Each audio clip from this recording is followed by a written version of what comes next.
Hello everybody. How you guys doing? How have you been? Well, it's time for another review with me, Reality TV Africa.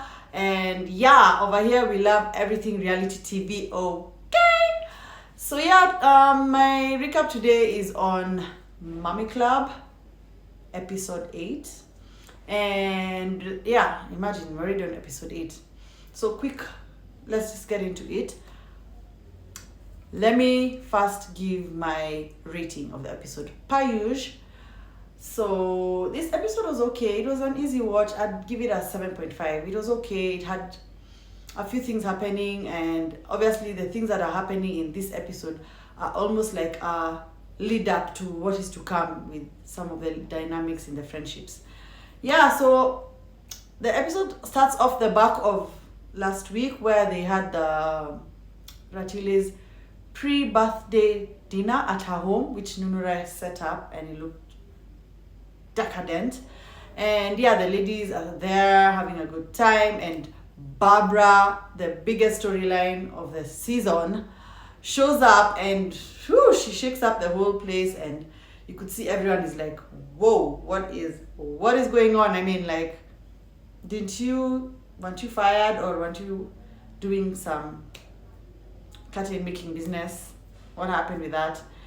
Obviously, Happy has all the tea straight from Barbara's mouth, the horse's mouth.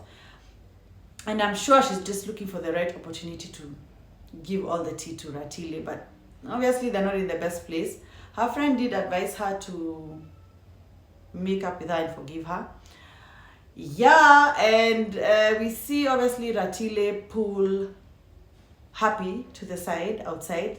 They go stand outside and with their champs, and they're talking. And for me, when I saw that happening, I thought, wow, Ratile is like moving her side and to discuss the state of their friendship, and maybe to see whether they can get back on track, or at least try.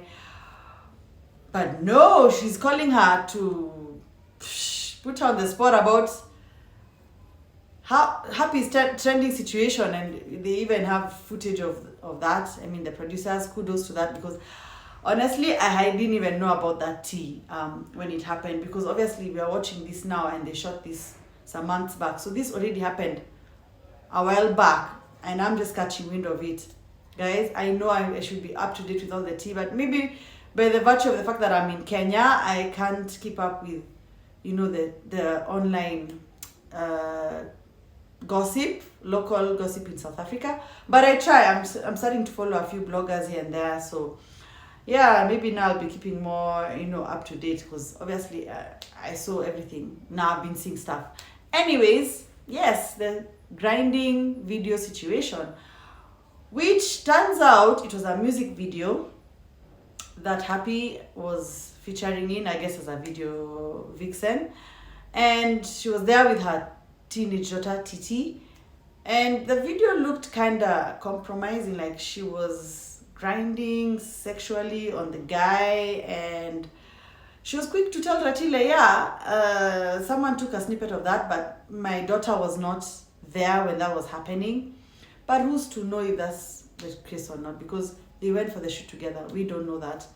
And then it turns out allegedly that this man, the artist, has been accused of raping a teenage girl. I don't know if it's many or one, but he has those allegations on his record. And I mean, Happy, honestly, I have to say, her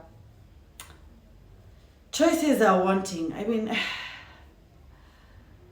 it's giving me Nonku vibes. Yes, I said Nonku vibes, because we know Nonku was dating RD, who was an alleged, he was convicted for raping someone, and look at Happy in the same situation with her daughter. Not the best of judgment, I'd say. I'll be open to say her parenting skills are wanting. Her decisions are, they're not the best, but she was very clear about the fact that she didn't give an F about what anyone has to say, and she has parented these kids on her own, and she was very strict at some point, but now she's tried to loosen the reins because she understands Titi's personality, and yeah, that's probably the reason why she made the decision to go with her on that set in a club scene. And yeah, I mean, well, let me say this, doth protest too much, don't you think?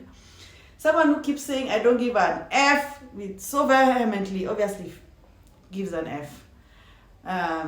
Yeah, for someone who's always putting her stuff out there in the public on social media, for something like that to leak and make her look some type of way, she obviously cares. She's someone who cares about what the public thinks, obviously.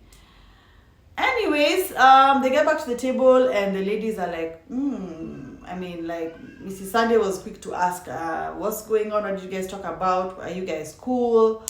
And Happy is like, girl, it's none of your business. Me, I'm fine with her. I don't know about her. And obviously, Ratile is asked and she says, yeah, I'm fine. But Mrs. Sande is like, yeah, at some point they go outside and talk with Happy, and she's like, yeah, why is Mrs. Sande all up in your business? Obviously, Mrs. Mops is like, I don't need to ask because Happy will tell me anyways. But Mrs. Sande was obviously like, trying to smooth things over. Well, maybe there's a bit of messiness there behind her question. But I like the fact that at least now it's like, girl, you've finally clocked in. Like, you're now part of the group. You're now shaking things up, asking questions, participating, causing a bit of a kerfuffle, Girl, thank you for showing up finally. Because for the better part, you've just been in scenes with Ratile and Nunurai and giving your opinion about the rest of the ladies and talking about them. But now in the larger collective, at least you are vocal and open about, like, hey, what's going on with you two? Are you guys cool? Obviously, Happy didn't take that too well, and she felt like Mrs. Sande is there to fight Ratile's battles, which could be the case because she is Ratile's friend, but she's clocked in and we're happy for that. Girl, finally you showed up to work. Yeah. Also, what was that t-shirt Happy was wearing? Cloud Chaser? Okay. Then are you selling them? Are they up for sale? Are you selling those t-shirts? Girl, capitalize off the shade that, that you're playing with, because it's very messy of you to show up with such a t-shirt at someone's house, someone who's invited you for their birthday, despite them having been the ones who called you the cloud chaser. It feels like you're propagating the drama further, and it's like almost like a FU in your face. I'm in your house wearing a t-shirt with the shade that you threw at me. I mean, I don't know, maybe she could have picked another separate event to wear that rather than at her birthday at her home. Yeah, very shady, but anyway. And the part when Happy starts obviously, okay, this is what happened. Nunurai was like questioning. Nunurai is very also a straight shooter.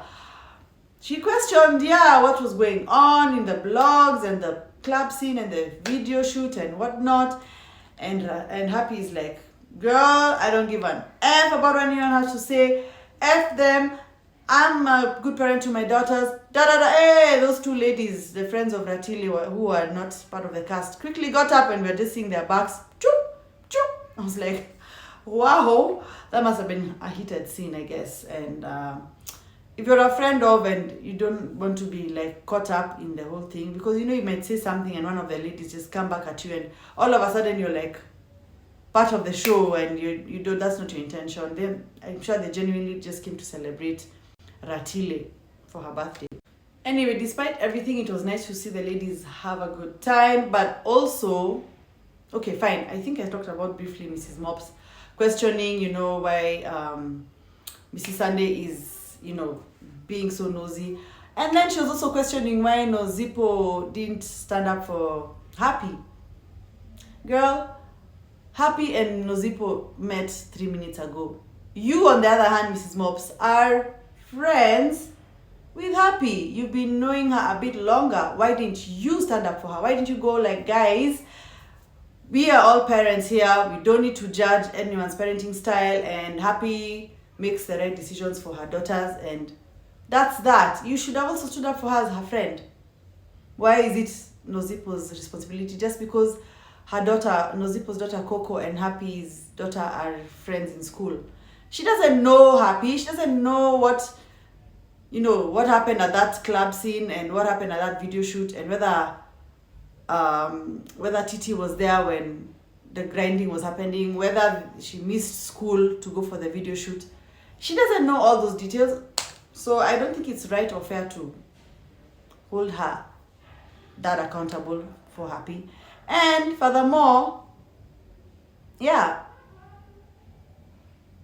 she should have stood up for her herself. Mrs. Mom should have stood up for her. Anyway, the ladies did look like they had a good time. They were dancing and having a good time. And then you got to the awkward scene. Guys, when Ratile's husband was making that weird speech, thanking her for being the matriarch of the family, why were his hands and lips quivering? Like, what was that? Like, okay, clearly he's not built for TV or whatever, but dude, get it together. Get it together. Anyway, that's that. One thing's for sure, Mrs. Sande and Happy are wary of each other and their intentions. Happy feels like Mrs. Sande is there to defend her friend Ratile, and Mrs. Sande also feels like Happy is wary of her because she's Ratile's friend. So the suspicion goes both ways. It's clear, it's evident. Yeah, then we see the nannies, Shalom, that's Happy's nanny, Mabel, that's Nunurai's nanny, and Barbara meet at Happy's house for a glass of wine, catch up with the other ladies. And yeah, basically she's telling them, yes, I went back to employment. Ratile's husband called me and asked me what I'm doing, what I'm up to, and basically he asked her back to come back. And again, it just goes to show, like, even the scene where we see, I think 2 episodes back, or was it? Yeah, where Barbara goes back to Ratile's house, and Ratile tells her, look, we missed you, the children have missed you. Clearly, it was just a staged scene because her husband had a pre-conversation with Barbara to come back, and Barbara keeps saying that she had to ask, like, the issues that caused me to leave, have they been rectified? Like, she kind of gave the impression that she's put her foot down and she's, like, guys, I'm not gonna make it easy for you when I'm coming back. I need a contract. I really hope she put all those conditions in place because she has to safeguard herself, because by the time the show airs and everything that she said about the family comes onto the screen, who's to know that she'll have a job or she'll be let go again, So I hope she puts some safety things up, measures up in put some safety measures in her, and meaning contract. Anyways, I forgot to mention where Ratile and Happy had a conversation. But Happy kind of mentioned to her, you should be careful about Barbara, and having someone who left under the circumstances that they did coming back into your employment. She kind of warned her, and Ratile obviously is wary of her and is like, what is she trying to get at? Obviously, Ratile doesn't feel like Happy has the best intentions for her, so she's questioning it. Naturally she's questioning, what was that needle? What is threading? Nose threading? I mean, honestly, guys, I didn't see any difference with that procedure. It just looked horrifically painful. I would never. They actually put a disclaimer at the beginning of the episode about if you're, you don't like needles. There'll be needles in this episode, I think, minute this to minute that. But that, no anesthesia, no local, even like, oh my God, that was crazy. That was crazy. That was really, really crazy. I would never. Thank God I have a nice nose. Also, thank God I just appreciate how I look, because what? Nope. Yeah, and then of course they have a conversation, Mrs. Sande and Ratile, and she's telling Ratile, yo, you left me out to be eaten over there by the girls at the dinner. And Ratile's like, no, they wouldn't do anything to you. And obviously she's confiding in her about, Happy, and how Happy, she's wary, she recognizes that Happy is wary of her and because of her friendship with Ratile. And it's, well, there's already undertones there of some situation coming, and I honestly didn't think Happy would even confront, because even last season we saw there was issues between her and Ratile, and yeah, but she didn't really have like a blow up or a situation or a like a confrontation, a big one like she does in the upcoming episode with Mrs. Sande. But at least Mrs. Sande is getting some screen time and some movement, because she was kind of like not really like doing much. Yeah, but yeah, anyways. Yeah, then we see Mrs. Mops coming to bringing together the two newbies, Mrs. Sande and Mrs. Nozipo. And this to me is where it actually shows me, brings the whole, she's the anchor of the show. You get it? She's like the connector. She's the big kahuna who brings the ladies together. And I liked seeing that, that side of her. She took them to an escape room. Yeah, I've done an escape room. It was a really fun experience. And they looked like they had a really good time. I mean, they at least got to know each other a bit more. And you could see, a bond was slowly forming. I mean, okay, Mrs. Sande is kind of like, I'm open to hanging out with all the ladies despite, what both camps feel. She's obviously clear about a divide in the group where Ratile, Nunurai, and Mrs. Sande are on one side, Happy, Mrs. Mops, and Nosy are on the other side. Another divide situation. I wonder what will bring these ladies back together. It has to be Mrs. Mops who has to just be the bigger person, because she's like the anchor of the show, like I always say. Yeah, then obviously we see Mrs. Mops with her shameless plug for her skincare line. She call it Nala Skincare or Nala Beauty. Anyway, we'll get to see that launch next week. And obviously the ladies come together and Mrs. Sande and Happy face off. And that's pretty much what I'm looking forward to, because whoa. Anyway, guys, I'll sign off. Thank you for joining me for this review. Like, share, subscribe, please, so that I can get this video out there, get more people subscribing to my channel, because over here, we love reality TV. Okay? Until next time, bye.